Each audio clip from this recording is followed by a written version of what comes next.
ԱՄՆ պետքարտուղար Մարկո Ռուբիոն Եվրամիության մի շարք երկրների եւ Ուկրաինայի արտաքին քաղաքական գերատեսչությունների ղեկավարների հետ քննարկել է ուկրաինական կարգավորման հեռանկարները։ Այս մասին ասված է Պետդեպարտամենտի մամուլի ծառայության երկուշաբթի օրը տարածած հաղորդագրության մեջ։ Հաղորդագրության համաձայն Ռուբիոն զրուցել է Եվրամիության դիվանագիտական ծառայության ղեկավար Կայա Կալասի, ինչպես նաեւ Մեծ Բրիտանիայի, Գերմանիայի, Լեհաստանի, Ֆրանսիայի եւ Ուկրաինայի արտաքին գործերի նախարարների հետ։ Նրանք քննարկել են Ուկրաինայում հրադադարի եւ խաղաղության հաստատմանն ուղղված հետագա քայլերը։ Ռուսաստանի Դաշնության նախագահ Վլադիմիր Պուտինը մայիսի 11-ի գիշերը Կրեմլում լրագրողների հետ զրույցում առաջարկել է Կիևի իշխանություններին վերսկսել ուղիղ բանակցությունները, որոնք նրանք ընդհատել են 2022 թվականին առանց նախապայմանների։ Առաջարկվում է երկխոսությունը սկսել մայիսի 15-ին Ստամբուլում։ Ռուսաստանի ղեկավարը նաեւ նշել է, որ Մոսկվան նախկինում բազմաթիվ առիթներով հրադադար է հայտարարել, որոնք հետևողականորեն խախտվել են Կիևի ռեժիմի կողմից, այդ թվում ամենավերջին երրորդյա հրադադարը, որը հաստատվել է հայրենական մեծ պատերազմում հաղթանակի 80-ամյակի տոնակատարության ժամանակ։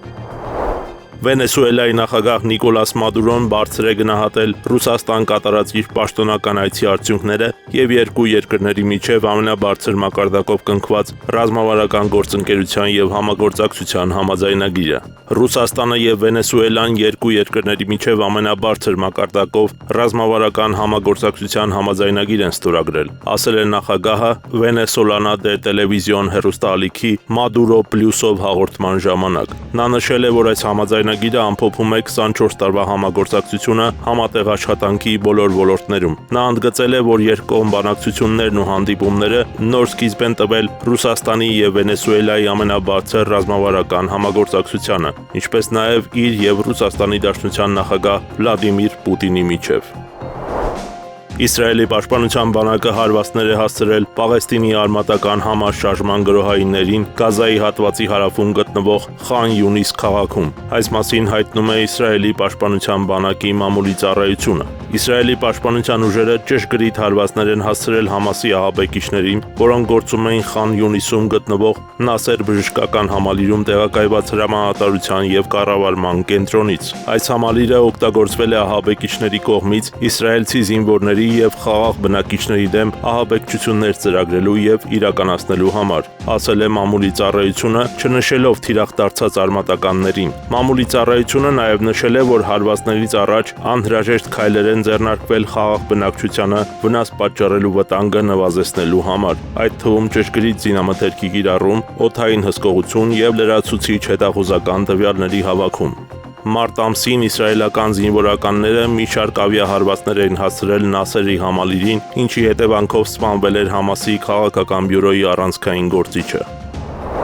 ԱՄՆ պետքարտուղար Մարկո Ռուբիոն շնորհակալություն է հայտնել Թուրքիայի արտգործնախարար Հական Ֆիդանին Ռուսաստանի եւ Ուկրաինայի միջև հնարավոր ուղիղ բանակցությունների կազմակերպմանն աջակցելու համար։ Այս մասին ասված է Պետդեպարտամենտի մամուլի ծառայության երկուշաբթի օրը տարածած հաղորդագրության մեջ։ Դրանից հետևում է, որ Ռուբիոն եւ Ֆիդանը հեռախոսազրույց են ունեցել, որի ընթացքում ԱՄՆ պետքարտուղարը շնորհակալություն է հայտնել Թուրքիային Ռուսաստանի եւ Ուկրաինայի միջև ուղիղ բանակցությունները հյուրընկալելու եւ աջակցելու համար եւ ողջունել կրակի անհապաղ դադարեցման հնարավորությունը։ Բացի այդ, անդրադարձ է եղել ՆԱՏՕ-ի երկրների արտաքին գործերի նախարարությունների ղեկավարների առաջիկա ոչ պաշտոնական հանդիպմանը, որը տեղի կունենա Անտալիայում մայիսի 14-ից մայիսի 15-ը։ Ռուսաստանի Դաշնության նախագահ Վլադիմիր Պուտինը մայիսի 11-ի գիշերը Կրեմլում լրագրողների հետ զրույցում առաջարկել էր Կիևի իշխանություններին վերսկսել ուղիղ բանակցությունները, որոնք նրանք ընդհատել են 2022 թվականին առանց նախապայմանների։ Ուկրաինայում համապարփակ զինադադարը անհրաժեշտ պայմաններ կստեղծի խաղաղ բանակցություններ սկսելու համար։ Այս հնարավորությունը չպետք է բաց թողնել։ Այս մասին Վոլոդիմիր Զելենսկու հետ հեռախոսազրույցում հայտարարել է Թուրքիայի նախագահ Ռեջեփ Թայիպ Էրդողանը։ Նախագահ Էրդողանն ասել է, որ համապարփակ զինադադարը անհրաժեշտ պայմաններ կստեղծի խաղաղ բանակցությունների մեկնարկի համար, եւ այդ հնարավորությունը չպետք է բաց թողնի։ Մեջբերում է Թուրքիայի նախագահի գրասենյակը նրա խոսքերը։ Էրդողանի վարչակազմը նշել է, որ նախագահը չափազանց կարևոր է համարում, որ Մոսկվան եւ Կիևը ձգտեն վերսկսել ուղիղ բանակցությունները եւ որ Անկարան պատրաստ է աջակցություն ցուցաբերել այս գործընթացի բոլոր փուլերում։ Էրդողանը ուրախ կլինի ընդունել Ռուսաստանի եւ Ուկրաինայի պատվիրակություններին Թուրքիայում խաղաղ բանակցությունների համար, հավելել են Թուրքիայի նախագահի գրասենյակից։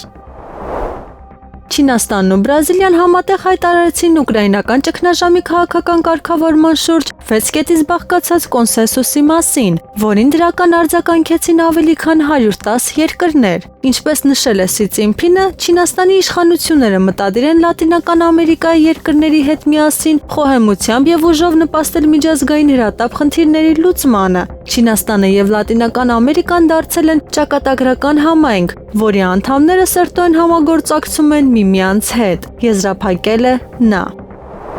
Քաղաքացիական պայմանագիր խմբակցության падգամավոր Արման Եղոյանը խոսելով նախորդ շաբաթ ազգային ժողովի դահլիճում տեղի ունեցած միջադեպի ու Նիկոլ Փաշինյանի պահվածքի մասին, մասնավորապես, որ ընդդիմադիրներին ասել էր համբալ, падգամավորը նշել է, թե տեղի ունեցածը սադրվել է ընդդիմադիրների կողմից։ Տեղի ունեցավ վեճ լեզվակռիվ, որի մեջ մեղր չեն բաժանում։ Վարչապետի դեպքում նման պորտկումներ կարող են լինել 1000-ից մեկ անգամ։ Նման վեճեր աշխարհի տարբեր խորհրդարաններում լինում են, ասել է Եղոյանը, ընդգծելով, որ Նիկոլ Փաշինյանը դժվար ներողություն խնդրի։ Գործարարները բողոքի ակցիա էին իրականացրել Հայաստանում Վրաստանի դեսպանատան դիմաց, պահանջելով վերջ դնել հայ արտադրողների մեքենաներն առանց պատճառի օրերով սահմանին պահելուն։ Ստեղծվել է մի իրավիճակ, երբ տարբեր գործարաններից արտահանվող բեռները պահվում են Վրաստանի գեզի անցակետում, փորձաքննություն իրականացնելու պատրվակով։ Բոլորս գիտենք, որ Վրաստանը տարանցիկ երկիր է հանդիսանում։ Այստեղ փորձաքննություն իրականացնելու որևէ խնդիր չենք տեսնում, դժգոհեն են ակցիայի մասնակիցները։ Նրանք նաև նշել են, թե բողոքի ակցիայի միջոցով փորձում են իրենց ձայնը լսելի դարձնել, որպիսի խնդիրը լուծվի։ Քանի որ եթե նախկինում օրվա ընթացքում 4-ից 7 մեքենա բեռ են արտահանել, ապա այս պահի դրությամբ արտահանումները դադարեցվել են։ Մոսկվա գնալով Փաշինյանը հատեց ԵՄ կարմիր գծերը։ Այս մասին Եվրոմեդիա 24-ի տաղավարում հարցազրույցի ժամանակ հայտարարել է Հայաստանի Եվրոպական կուսակցության նախագահ Տիգրան Խզմալյանը։ Նա կարծում է, ինչպես ՀՀ նախկին ղեկավարները, այնպես էլ Նիկոլ Փաշինյանը սեփական իշխանությունը պահելու խնդիրը վեր է դասում սեփական ու ազգային շահերից։ Առաջին անգամ չէ, որ քաղաքական գործիչները Նիկոլ Փաշինյանը անցնում են այն, ինչ համարվում է կարմիր գիծ։ Ինձ համար դա ամենայն դեպս ներքուստ, դա իմ անձնական կարծիքն է, ես ոչ ոքի չեմ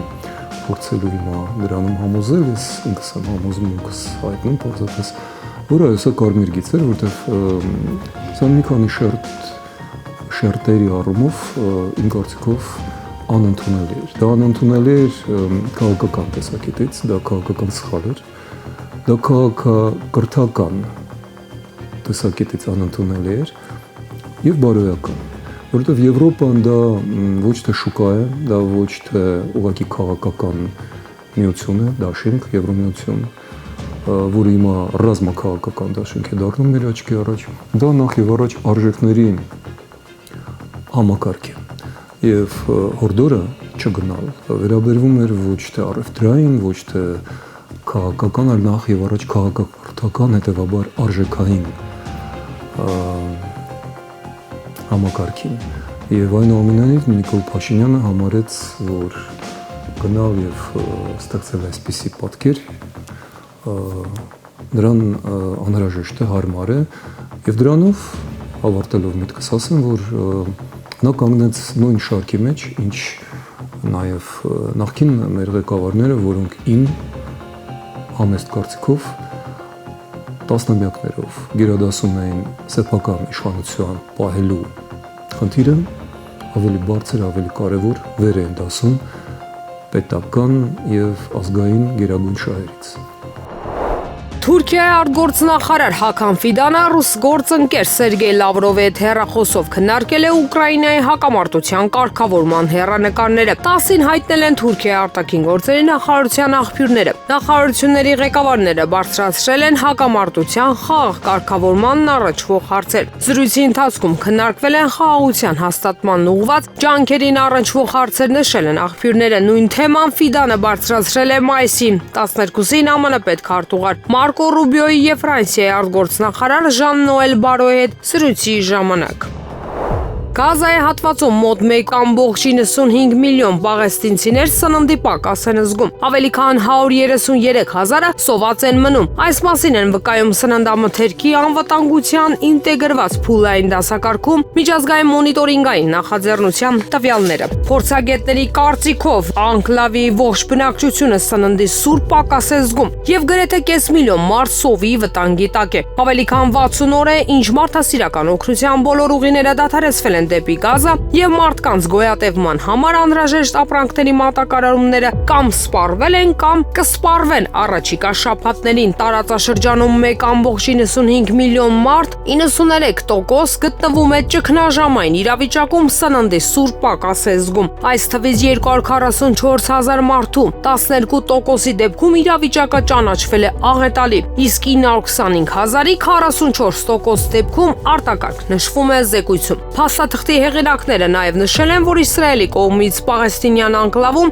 ռազմական գործողությունների ընդլայնման եւ բնակչությանը օգնություն տրամադրելու հարցում մարդասիրական կազմակերպությունների անկարողության հետ կապված Գազայի հատվածում սովի վտանգը ոչ միայն հնարավոր է, այլ ավելի հավանական է դառնում։ Փորձագետների կարծիքով, եթե իրավիճակը տարածաշրջանում արմատապես չփոխվի, ապա մինչև 2025 թվականի սեպտեմբեր առնվազն 469,500 մարդ կկանգնի սննդամթերքի աղետալի պակասի առաջ։ ԱՄՆ նախագահ Դոնալդ Թրամփը հունվարին պաշտոնը ստանձնելուց հետո առաջին պետական այցով ժամանել է Սաուդյան Արաբիա։ Այս մասին հայտնում է Սաուդյան Արաբիայի Ալ-Արաբիա հեռուստալիքը։ Թրամփի ինքնաթիռը վայրեջք է կատարել Ռիադի թագավոր Խալեդ թագավորի միջազգային օդանավակայանում։ Սպասվում է, որ այսօր ԱՄՆ նախագահը կհանդիպի Սաուդյան Արաբիայի ղեկավարության հետ, ինչպես նաև կմասնակցի Սաուդյան Արաբիայի եւ ԱՄՆ ներդրումային համաժողովին։ Ռուսաստանի եւ Ուկրաինայի միջև ուղիղ բանակցություններն ավելի խոսունալից են, քան միջնորդների միջոցով։ Այս մասին հայտարարել է հունգարական Սազադվեկ հիմնադրամի քաղաքական վերլուծաբան Զոլտան Կիսելին, փոխանցում է ՌԻԱ Նովեստին։ Այն փաստը, որ Ուկրաինայի եւ Ռուսաստանի միջև ուղիղ բանակցությունները վերսկսվում են 3 տարի անց, ինքնին լավ նորություն է, քանի որ այս հակամարտությունը պետք է լուծեն այս երկու երկրները, ասել է նա։ Միաժամանակ փորձագետը մտավախություն է հայտնել, որ Արևմուտքը եւ Կիևը կխոչընդոտեն Ուկրաինայի ապառազմականացման եւ ապազգայնացման գաղափարին եւ գործընթացին։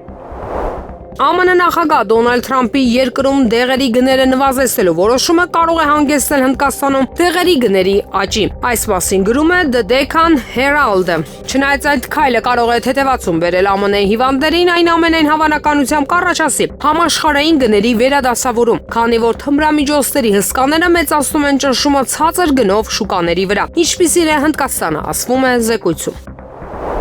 Գերմանիան, Ֆրանսիան, Մեծ Բրիտանիան եւ Լեհաստանը փաստացի վերջագիր են ներկայացրել Ռուսաստանի նախագահ Վլադիմիր Պուտինին Ուկրաինայի վերաբերյալ։ Արևմուտքը նոր պատժամիջոցներ կկիրառի, եթե Ռուսաստանը չդադարեցնի իր հարձակումները։ Այս մասին գրում է Bloomberg-ը։ Գերմանիայի կանցլեր Ֆրիդրիխ Մերցը, Ֆրանսիայի նախագահ Էմանուել Մակրոնը, Մեծ Բրիտանիայի նախագահ Կիր Սթարմերը եւ Լեհաստանի նախագահ Դոնալդ Տուսկը շաբաթ օրը միասին այցելել են Կիև Զելենսկիին աջակցություն ցուցաբերելու եւ փաստացի վերջնագիր են ներկայացրել Պուտինին, նախազգուշացնելով, որ պատժամիջոցների նոր փուլը կսկսվի, եթե Ռուսաստանը չդադարեցնի իր հարձակումները Ուկրաինայի վրա։ Գրում է պարբերականը։ Bloomberg-ի աղբյուրները նշում են, որ Թրամփը հավանություն է տվել նրանց հայտարարությանը եւ մասնավոր զրույցներում պարզորոշ ասել է, որ կաջակցի նրանց, նույնիսկ եթե անհրաժեշտ լինի լրացուցիչ պատժամիջոցներ։ Եղանակը առաջիկա օրերին։ Մայիսի 13-ից 3-ը 14-ից 15-ին հանրապետության առանձին վայրերում եւ Երևանում սպասվում են ամպրոպային բնույթի հորդառատ անձրևներ եւ կարկուտ։ Երևանում մայիսի 13-ից 3-ը 14-ից 15-ին, 16-ի գիշերը ժամանակ առ ժամանակ սպասվում է անձրև եւ ամպրոպ։ 13-ից 15-ին առանձին հատվածներում հորդառատ ամպրոպի ժամանակ սպասվում է նաեւ քամուշ գնացում։ Մայիսի 16-ից 3-ը 17-ից 18-ին սպասվում է առանց ստեղումների եղանակ։ Մարզերում մայիսի 13-ից 3-ը 14-ից 15-ին, 16-ի գիշերը ժամանակ առ ժամանակ հանրապետության ողջ տարածքում սպասվում է անձրև եւ ամպրոպ։ Առանձին հատվածներում հորդառատ, հնարավոր է նաեւ կարկուտ։ Մայիսի 16-ից 3-ն առանձին շրջաններում սպասվում է կարճատև անձրև եւ ամպրոպ։ Մայիսի 17-ից 18-ին սպասվում է առանց տեղումների եղանակ։ Օդի ջերմաստիճանը մայիսի 13-ից 3-ը 14-ին աստիճանաբար կնվազի, եւս 3-ից 6 աստիճանով։ 16-ից 18-ին աստիճանաբար կբարձրանա 7-ից 10 աստիճանով։